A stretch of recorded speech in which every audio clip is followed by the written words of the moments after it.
சாரிப்பா, ஃபஸ்ட்டு வீடியோனுடைய ஒரு தொடர் பாதை தான் இது. அதுக்குள்ளே ஒரு கால் வந்துருச்சு. அப்படியே ஸ்பேஸ் விட்டுட்டு தான் போனேன். அதுக்குள்ளே வீடியோன்னு இதாயிடுச்சு. ஓகேங்களா? அப்போ அந்த பொண்ணு வந்து இந்த மாதிரி பேசிச்சிங்களா?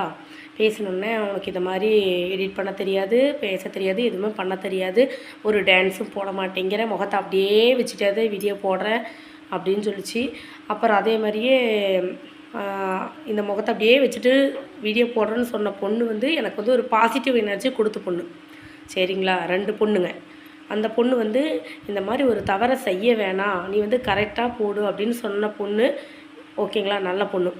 நாம் தப்பு செஞ்சாலும் நம்மளுக்கு இருக்கிற ஃப்ரெண்ட்ஷிப் வந்து இந்த மாதிரி பண்ணாத, நீ வந்து கொஞ்சம் தவறை திருத்திட்டின்னா நீ யூடியூப்பில் நல்லா வருவேன்னு சொன்ன பொண்ணு. ஓகேங்களா?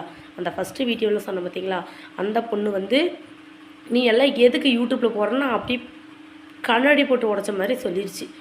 அப்படியே அந்த கண்ணாடி உடஞ்ச மாதிரி மனசு அப்படியே நொறுங்கிடுச்சு. நீ எல்லாம் எதுக்கு வீடியோ போடுற, முன்னாலேயே ஒரு இது பண்ண முடியாது, ஒரு நிதி ஆக்டிங் பண்ண தெரியாது, ஒரு டான்ஸ் அடுத்தடுத்து நீ எல்லாம் எதுக்கு யூடியூப் போடுற, அதுக்கு நிறுத்திட்டு போக வேண்டியதானே, நீ போடுறதையெல்லாம் யார் பார்ப்பாங்க அப்படின்னு சொல்லி பேசிச்சு. எனக்கு வந்து இப்படியெல்லாம் வந்து பேசுவாங்களா, ஒருத்தர் மனசை ஹார்ட் பண்ணுன்ற மாதிரி இப்படியெல்லாம் வந்து பேசுவாங்களா, இதுக்கெல்லாம் நம்ம ஃப்ரெண்டா, இதுகளோட தான் நம்ம வந்து ஃப்ரெண்ட்ஷிப் இவ்வளோ நாளாக வச்சுருந்தோமா அப்படின்னு ஒரு ஒரிஜினல் கேரக்டர் தெரிஞ்ச உடனே மனசு மேலும் ரொம்ப கஷ்டப்பட்டுச்சு. இப்போ என்ன மாதிரி இருக்கிறவங்க எத்தனை பேர் யூடியூப்பில் ஒன்றுமே தெரியாமல் எத்தனை அவமானப்பட்டு கேவலப்பட்டு வடிவேல் சொல்கிற மாதிரி துன்பப்பட்டு துயரப்பட்டு வெக்கப்பட்டு வேதனைப்பட்டு எத்தனை பேர் யூடியூப்புக்குள்ளே வந்திருப்பாங்க.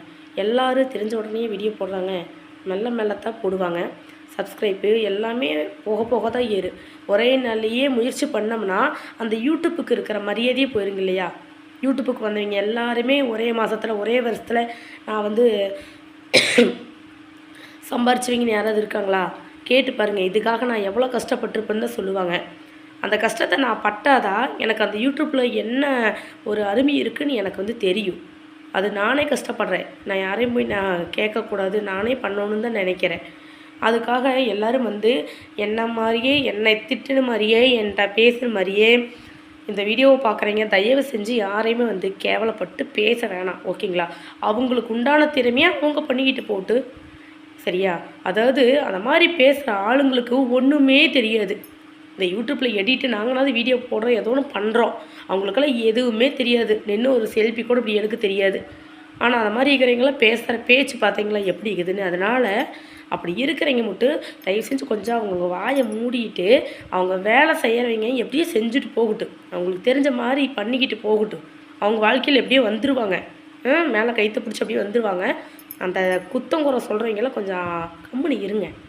முன்னேறவங்களாம் தயவு செஞ்சு முன்னேற விடுங்க. சரிங்களா? அதனால் யூடியூப் ஸ்டார்ட் பண்ணுறவங்க எல்லாத்துக்குமே என்னுடைய வாழ்த்துக்கள். நன்றி.